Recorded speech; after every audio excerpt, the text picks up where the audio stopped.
Friend, आज हम जानेंगे कि पंचप्रयाग क्या है। तो पंचप्रयाग के बारे में जानने से पहले बता दूं कि पंचप्रयाग नाम से ही पता चलता है कि इसमें 5 प्रयागों के बारे में चर्चाएं की गई हैं।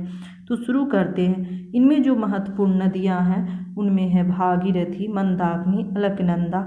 कुछ सहायक नदियां भी हैं, जैसे कि अलकनंदा में धौली गंगा नदी, नंदाकिनी और पिंडार, ये जो है अलकनंदा की सहायक नदियां हैं। इन सब से पहले जानते हैं कि ये निकलती कहाँ से है। तो भागीरथी नदी गंगोत्री ग्लेशियर से निकलती है और यहाँ से निकलने के बाद इसे जानवी नदी के नाम से जाना जाता है। आगे ये गौमुख से भागीरथी के नाम से जानी जाती है। और यहीं पे इसमें एक छोटी सी नदी जो सहायक नदी है, भीलांगना नदी, आकर मिलती है और इस जगह को गोविंद प्रयाग के नाम से जानते हैं। और यहाँ पे एक बांध भी है जिसको टिहरी बांध के नाम से आप लोग जानते होंगे, टिहरी बांध के नाम से जानते हैं। उसके बाद ये भागीरथी नदी हो गई। फिर मंदाकिनी नदी जो है वो चेरावाड़ी ग्लेशियर से निकलती है और यहाँ पे आगे केदारनाथ यहीं पे है। फिर अलकनंदा सतोपंथ हिमानी से निकलती है और यहीं पर एक देवस्थान है जो बद्रीनाथ के नाम से आप लोग सब जानते होंगे। इसी अलकनंदा में 3 सहायक नदियां हैं। एक है धौली गंगा जो माना ग्लेशियर से निकलती हैं और माना ग्लेशियर के पास ही हेमकुंड साहिब जो सिखों का धर्मस्थल है। और ये जो धौली गंगा नदी हैं वो जब अलकनंदा से मिलती हैं तो इसके संगम स्थल को विष्णु प्रयाग के नाम से जानते हैं। तो ये हो गया हमारे पंच प्रयाग में पहला विष्णु प्रयाग। विष्णु प्रयाग, अलकनंदा और धौली गंगा नदी के मिलन स्थल पे विष्णु प्रयाग के नाम से जाना जाता है। दूसरा प्रयाग हो गया नंदाकिनी नदी। नंदाकिनी नदी निकलती कहाँ से? तो त्रिशूल ग्लेशियर से निकलती है। यहाँ त्रिशूल ग्लेशियर से निकलती है नंदाकिनी नदी और नंदाकिनी नदी अलकनंदा में मिलती है और इस जगह को कहते हैं नंद प्रयाग। फिर एक नदी है जो सहायक नदी है अलकनंदा की, वो है पिंडार नदी। पिंडार नदी पिंडार ग्लेशियर से निकलती है और ये यहाँ से होती हुई अलकनंदा में आके मिलती है। और अलकनंदा और पिंडार नदी जब मिलती है तो इस जगह को कर्ण प्रयाग के नाम से जानते हैं। फिर अगला मंदाकिनी नदी। मंदाकिनी नदी हम लोगों ने जाना कि ये चोराबाड़ी ग्लेशियर से निकलती हुई केदारनाथ इसी में पड़ता है।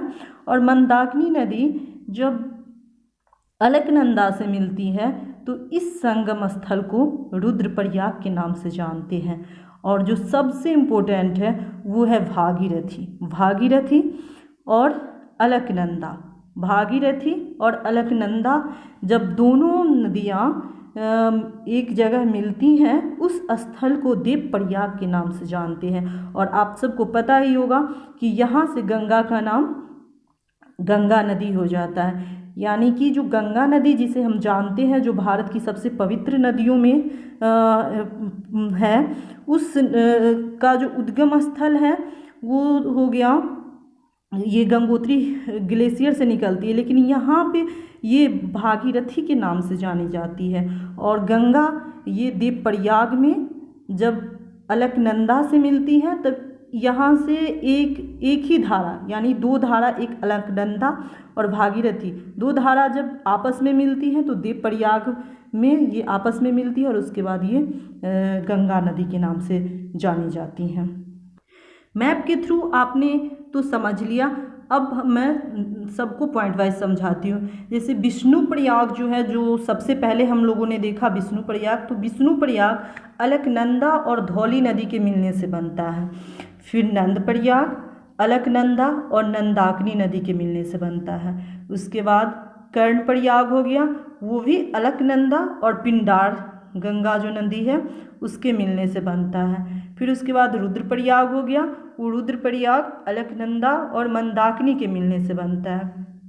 और उसके बाद देवप्रयाग जो बहुत ज़्यादा महत्वपूर्ण है वो अलकनंदा और भागीरथी के मिलने से बनता है और यहीं पे गंगा नाम से नदी की जो मुख्य धारा है वो गंगा के नाम है।